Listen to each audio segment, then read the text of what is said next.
شعبان کی 14 اور 15 تاریخ کے درمیانی شب کو شب برات کہا جاتا ہے۔ شب کا معنی ہے رات اور برات کا معنی ہے آزادی۔ ایک حدیث مبارکہ میں آتا ہے، نبی پاک صلی اللہ علیہ وسلم نے ارشاد فرمایا کہ اللہ جل شانہ اس رات میں قبیلہ بنو کلب کی بکریوں کے بالوں کے برابر لوگوں کی بخشش فرماتے ہیں اور جہنم سے آزادی عطا فرماتے ہیں۔ اس بنیاد پر اس کو شب برات کہا جاتا ہے کہ اس رات میں اللہ تبارک و تعالی لوگوں کی بخشش فرماتے ہیں۔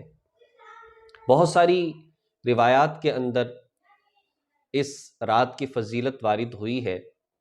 بہت سارے لوگ یہ بات کہتے ہیں کہ اس رات کی کوئی فضیلت نہیں، عام راتوں کی طرح رات ہے۔ یہ بات سمجھ لینی چاہیے، تقریباً جیسے کہ مفتی تقی عثمانی صاحب دامت برکاتہ العالیہ فرماتے ہیں کہ تحقیق کی گئی تو تقریباً 17 صحابہ کرام سے روایات ملتی ہیں، اور اس کو اس قدر بیان کرنا تواتر کے ساتھ، یہ بھی اس کے مضبوط ہونے کی علامت ہے۔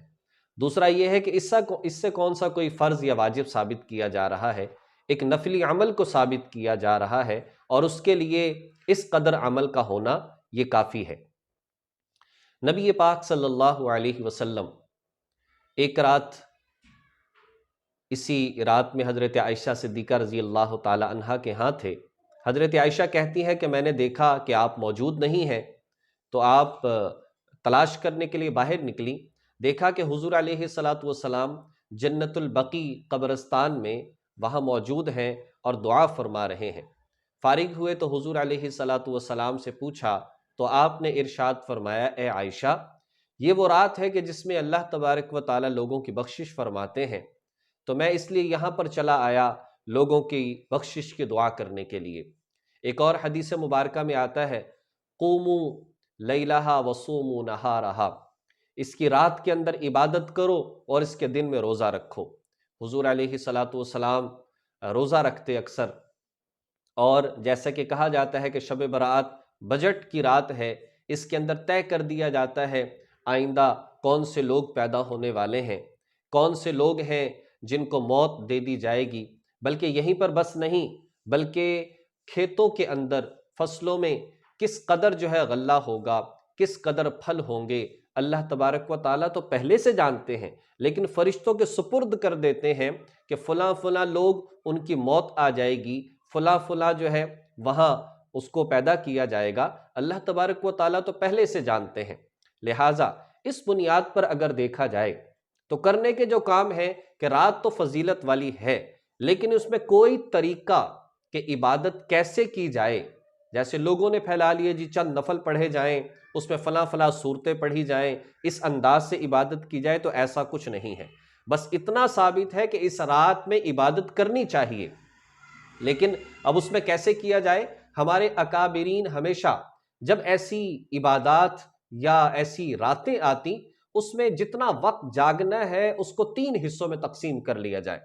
اگر ایک بندہ 1 گھنٹہ رات کو جاگنا چاہتا ہے عبادت کے لیے، تو وہ کیا کرے؟ 20 منٹ نوافل ادا کر لے، 20 منٹ قرآن کریم کی تلاوت کر لے، اور 20 منٹ باقی ذکر اذکار اور دعا کے اندر اپنے وقت کو گزارے۔ لہذا اس میں نفل کسی بھی طرح سے پڑھے جا سکتے ہیں، بہتر ہے 2 پڑھے جائیں، 4 بھی رات کے نوافل پڑھے جا سکتے ہیں، قرآن کریم کی تلاوت کی جائے، اور اسی طریقے سے اللہ تبارک و تعالیٰ سے دعائیں کی جائیں۔ لیکن ایک بات یہاں پر بڑا جو ہے ہلا دینے والی ہے، اور وہ یہ ہے کہ نبی پاک صلی اللہ علیہ وسلم نے فرمایا، اس رات میں بہت سارے لوگ کہ جن پر جہنم واجب ہو چکی ہوتی ہے، ان کی بخشش کر دی جاتی ہے، لیکن جو مشرک ہے اس کی بخشش نہیں ہوتی۔ اللہ کی ذات میں، اللہ کی صفات میں، اللہ کی عبادت میں کوئی شریک ٹھہرانے والا، اس کی بخشش اس رات میں بھی نہیں ہوتی۔ اور والدین کا نافرمان، جو اپنے ماں باپ کا نافرمان ہے، اس کی بخشش اس رات میں نہیں ہوتی۔ شراب کا عادی، اس کی بخشش اس رات میں نہیں ہوتی۔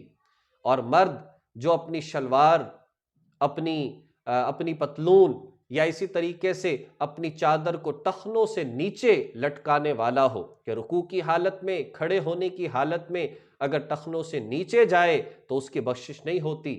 اسی طریقے سے رشتہ داریوں کو ختم کرنے والا، بغیر کسی وجہ کے اور دنیاوی معاملات کی وجہ سے رشتوں کو قطع کرنے والا اور ختم کرنے والا، اس کی بخشش نہیں ہوتی۔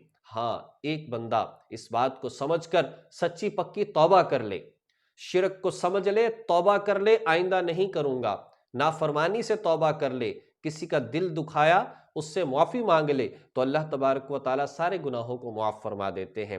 تو یہ کام ہے اس کے اندر کرنے والے، اللہ توفیق عطا فرمائے۔ عشاء کی نماز، مغرب کی نماز، فجر کی نماز وقت پر ادا کریں، مرد حضرات مسجد میں جا کر ادا کریں، اور پھر اہتمام کریں اس بات کا کہ رات کو جاگنا چاہیں تو جاگیں، نہیں جاگ سکتے تو گناہوں سے اپنے آپ کو بچائیں۔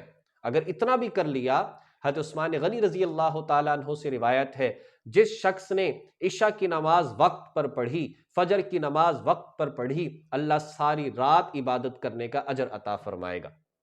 لیکن ہم نے اگر گناہوں کے اندر گزارا، ہم نے وقت کو ضائع کیا، آتش بازی کی، تو ظاہر ہے اس کے اندر ہم نے پھر گناہ کے کام کر لیے، تو اگر گناہ کے کام کیے تو ہم نے رات کی برکت کو تو ضائع کر دیا۔ لہٰذا اپنے آپ کو گناہوں سے بچانا یہ سب سے پہلے ہے، پھر فرض عبادت کا ادا کرنا یہ سب سے پہلے ہے، پھر اللہ توفیق دے تو اس میں رات کو انسان جتنا چاہے عبادت بھی کر لے، دن میں روزہ رکھنا چاہے تو روزہ بھی رکھ لے۔